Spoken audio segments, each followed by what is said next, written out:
GST இல்லாத ஹோல்சேலர்கிட்ட வாங்கலாமா வேண்டாமான்னு சொல்லி நிறைய பேர் இருந்துட்டு எனக்கு டிஎம் பண்ணுறீங்க.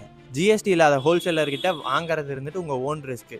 மேக்ஸிமம் எல்லாருமே இருந்துட்டு ஜிஎஸ்டி வச்சுருப்பாங்க. அப்படி சில பேர் தான் ஜிஎஸ்டி இல்லாமல் பண்ணுவாங்க.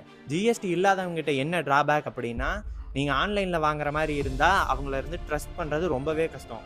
இதே நீங்கள் நேரில் போய் வாங்குற மாதிரி இருந்தால் அவங்க இந்த இடத்துல கம்பெனி வச்சுருப்பாங்க, அதே இருந்துட்டு வேறு கம்பெனி இருந்துட்டு மாறிட்டாங்க அப்படின்னா, நீங்கள் வாங்கிட்டு போன ப்ராடக்ட் குவாலிட்டி நல்லா இல்லை, எல்லாம் சிங்கிள் டிஷர்ட்டாக பேக் பண்ணியிருக்கோம், அதில் ஏதாவது ஒரு டிஷர்ட் டேமேஜ் இருக்குது அப்படின்னா ரிட்டன் அவங்கள கொண்டு வந்து தேடி தரதுக்கு இருந்துட்டு ரொம்பவே கஷ்டம். இது ஒரு பீஸுக்கு இருந்துட்டு நான் சொல்லலை, நீங்கள் வாங்கிட்டு போன அந்த 2000 பீஸும் இருந்துட்டு மிஸ்டேக்காக இருந்தாலும் நீங்கள் திரும்ப அவங்க கம்பெனி மாற்றிட்டாங்க அப்படின்னா அவங்கள இருந்துட்டு நீங்கள் கண்டுபிடிக்கிறது ரொம்பவே கஷ்டமாக போயிடும். இதே ஜிஎஸ்டி இருக்கிறவங்ககிட்ட என்ன பெனிஃபிட் அப்படின்னா, நீங்கள் ஜிஎஸ்டி எடுக்கிறக்கே ஃபஸ்ட்டு நிறைய டாக்குமெண்ட் இருந்துட்டு கொடுத்தாக வேண்டியதாக இருக்குது கவர்மெண்ட்டுக்கிட்ட. நீங்கள் அப்படியே இருந்துட்டு உங்கள் ஜிஎஸ்டி நம்பர் இருந்தாலே போதும், உங்களோட ஆதார் கார்டுலேருந்து எல்லாமே கனெக்ட் ஆகிருக்கும், உங்களை ஈஸியாக இருந்துட்டு கண்டுபிடிச்சிடலாம். நீங்கள் ஸ்கேம் பண்ணுறதுக்கான வாய்ப்பே இல்லை. ட்ரஸ்டபுளான மேனுஃபேக்சர் முக்கால்வாசி இருந்துட்டு ஜிஎஸ்டி வச்சுருப்பாங்க. ஜிஎஸ்டி இல்லாமல் இருந்துட்டு நீங்கள் போய் இருந்துட்டு எடுக்கிறீங்க அப்படின்னா அது உங்கள் ஓன் ரிஸ்க்கு.